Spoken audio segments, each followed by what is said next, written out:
Hi అండి, welcome back to my channel stay with Bindu. ఈరోజు మనం బియ్యం పిండితో చెక్కలు ఎలా ప్రిపేర్ చేసుకోవాలో తెలుసుకుందామండి. చాలా ఈజీగా సింపుల్గా మేము 2 మినిట్స్లో నీకు ఈ వీడియో అంతా చూపించేసి చెప్పేస్తానండి. దీనికోసం ఒక 1/2 kg దాకా బాగా జల్లించిన పిండిని మనం తీసుకున్నాము.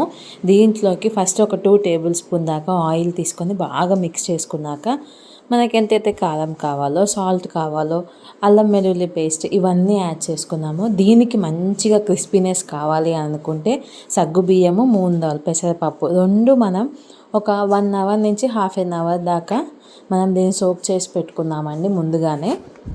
ఈ చెక్కలు ఫస్ట్ టైం ప్రిపేర్ చేసే వాళ్ళైనా చాలా ఈజీగా సింపుల్గా ప్రిపేర్ చేసేయచ్చు.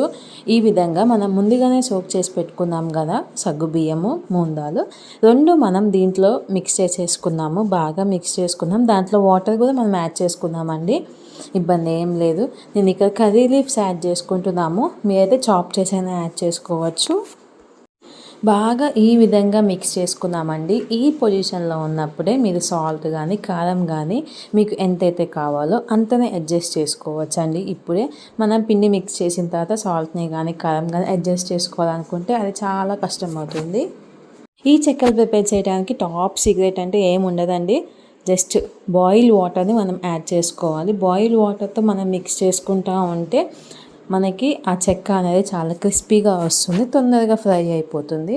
లాస్ట్లో మొత్తం పిండి ముద్దంతా నానబెట్టుకున్నాము. దానికోసం కొంచెం ఆయిల్ అప్లై చేసేసుకొని దాని మీద ఒక క్లాత్ ఉంచేసి ఒక 10 మినిట్స్ పక్కన పెట్టేస్తే సరిపోతుంది. మీరు కూడా ఒకసారి మీ ఇంట్లో ఈ చెక్కల్ని బియ్యం పిండితో ఏమీ వాడకుండా మీరు దీన్ని యూస్ చేయొచ్చు. ఒకసారి ట్రై చేసి చూడండి, నాకు కామెంట్ చేయండి. అట్లాగే దీంట్లో నేను కొంచెం బేకింగ్ సోడా యాడ్ చేసుకుంటున్నాను, అది స్కిప్ అయింది ఇందాక, ఇప్పుడు చెప్తున్నాను. ఇట్లాగా ఒక 10 మినిట్స్ తర్వాత మీకు ఏ సైజ్ అయితే చెక్కలు కావాలో ఆ సైజ్ బాల్స్ తీసుకొని మన దగ్గర పూరి ప్లేస్ ఉంటుంది కదా, ఆ పూరి ప్లేస్లో ఒక ప్లాస్టిక్ కవర్ని ఇట్లా కట్ చేసి పెట్టేసుకొని ప్లాస్టిక్ కవర్కి అటు ఇటు ఆయిల్ అప్లై చేసుకొని ఈ విధంగా మిక్స్ చేసుకొని మనం దాన్ని పూరి ప్లేస్తో ప్లేస్ చేస్తే ఈ విధంగా వస్తుందండి. బాగా ఆయిల్ అంతా వేడైన తర్వాత మాత్రమే చెక్క అనేది వేయాలి. 2 సైడ్స్ వేగటానికి మనకి మినిమం 15 మినిట్స్ దాకా టైం పడుతుంది. సో ఈ వీడియో కనుక మీకు నచ్చినట్లయితే నా ఛానల్ లైక్ చేయండి, షేర్ చేయండి, సబ్స్క్రైబ్ చేసుకోండి. Thanks for watching. మీరు కూడా ఒకసారి ట్రై చేసి చెప్పండి.